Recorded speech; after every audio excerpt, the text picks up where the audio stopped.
Chapter 6 The Cosmic Throne.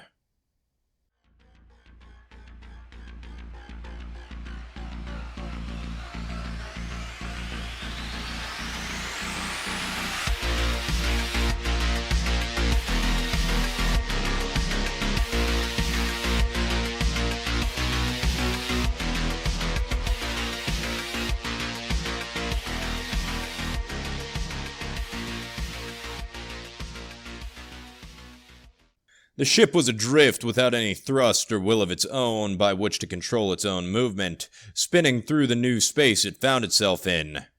Triangular entities spun amidst skies of unnamed colors, perpetually feeding into the motion of this ever-shifting universe. Clouds of blacker than black drifted through the thick air, feeding on latent energies of potential the human mind could not fully witness. It all whizzed by the cockpit of the ship as a blur, so that all the crew could do was stare from the window. Behemoths shifted like tectonic plates beneath the earth, moving in impossibly long stretches and reaching out limbs which only just missed the ship. There was no gravity within this new world that affected the ship in any meaningful way, but an entirely new force which kept it going along its path. God's dreams manifested in impossible shapes which blinked into reality for a moment before blinking out just as quickly.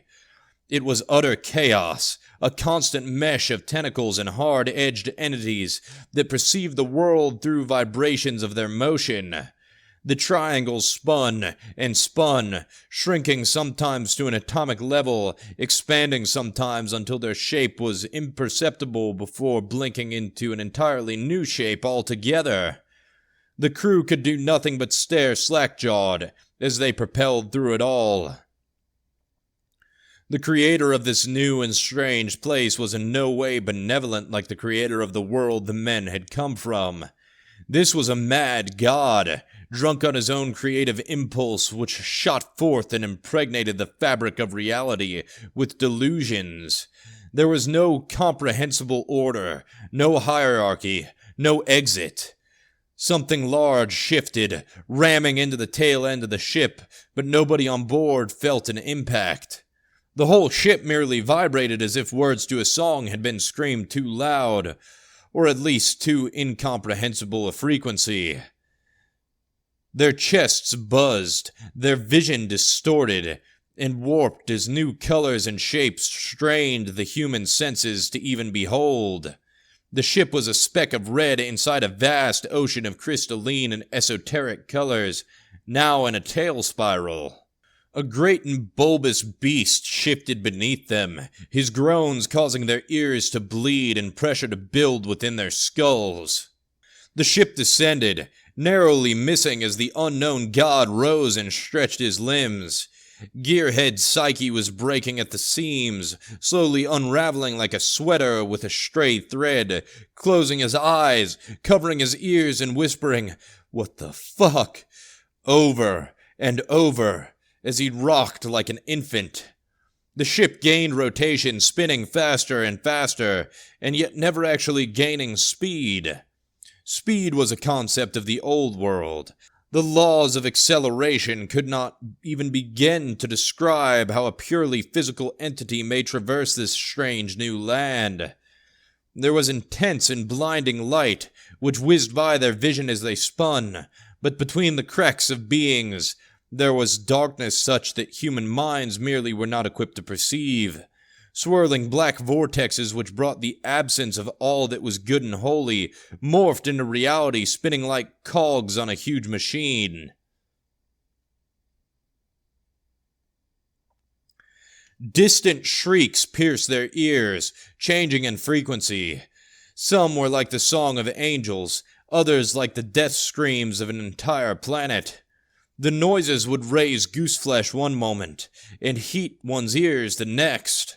Screams would change from a banshee cry of death into garbled vibrations in a fraction of a moment, never remaining static, but sometimes ending prematurely. It was maddening. Benny half-heartedly began going through the motions of trying to start the ship's engines, but it was of no use. Electricity, fuel, fire, all did not work as they used to. All things were more pure here, but without the sensory experience of the gods that inhabited the lands, one could never know how to use it. Benny couldn't help but to laugh. Laugh in the face of not only certain death, but utter annihilation. Here, his body would not even be so much as worm food. His existence would be utterly erased and forgotten from all. He thought to take their escape pod. But then, even if it worked, to where would he even go? The surface of the world rose to meet them. It was teeming with life which was used to construct temples and buildings now dead. Oddly shaped infantile gods floated and moved just outside the window, feeling with their long tentacles the firmness of the ship, and becoming almost as awed with such a primitive thing as the humans were with them. Then the ship collided with the ground. The friction of the metallic craft skidding along the surface of the place created an immense surplus of energy. Purple bolts, crackling with dimensional power, surged, sensing the ship's natural pathways and desiring to intake the knowledge needed to operate it. Dash buttons flared to life, glowing with blinding white light and bursting. Preacher came awake, shrieking and screaming as the energy flowed into his metal carcass. Incomprehensible hymns blared over his speakers as his circuitry melted down into a molten gel and fell across the floor. Meter's corpse twitched. Then it all stopped, and silence fell over them.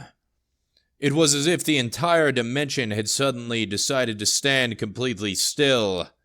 The crew peered through the windshield, and dread filled them.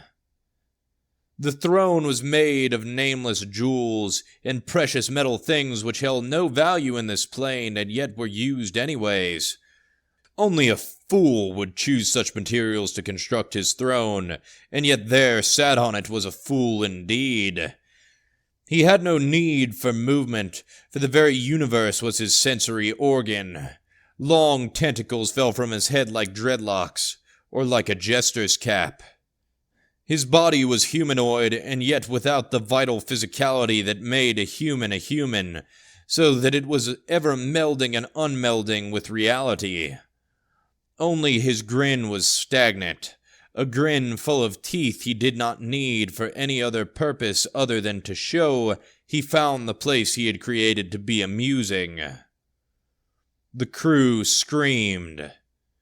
The jester was not just happy, not just amused, but proud of the space he had created apart from the eyes of everything holy. His own little rebellion against the natural order, full of his own creatures, which were constantly consuming, being consumed, and remaking themselves. As soon as any of the beings found anything that was efficient to navigate this world, they were reformed and remade, and forced to walk as an infant again. Only those who constantly destroyed their own carcasses were able to come to the top, rising above the plebeian races which never understood the universe had no real rules. The only beings which succeeded here were those who understood the nature of the universe was non-existent. There were no rules, nothing set in stone. The only hard and fast thing was chaos. For millennia, the rules would be normal. Power structures would rise and fall in a pecking order of power. Then time would unwind itself, starting into a spiraling loop backwards. Sometimes time moved backwards. Sometimes beings would evolve until they unmade themselves and became cosmic gore, only to be remade into a dream. Sometimes ecstasy came for thousands of years. Sometimes pain was felt in a millisecond, which scarified one's cosmic mind for an eternity. Memories built of how the world worked would be eradicated in an instant, reducing colossal behemoths to oversized infants. Only the jester was constant. Only his throne was solid. And through it all, the cosmic smile remained.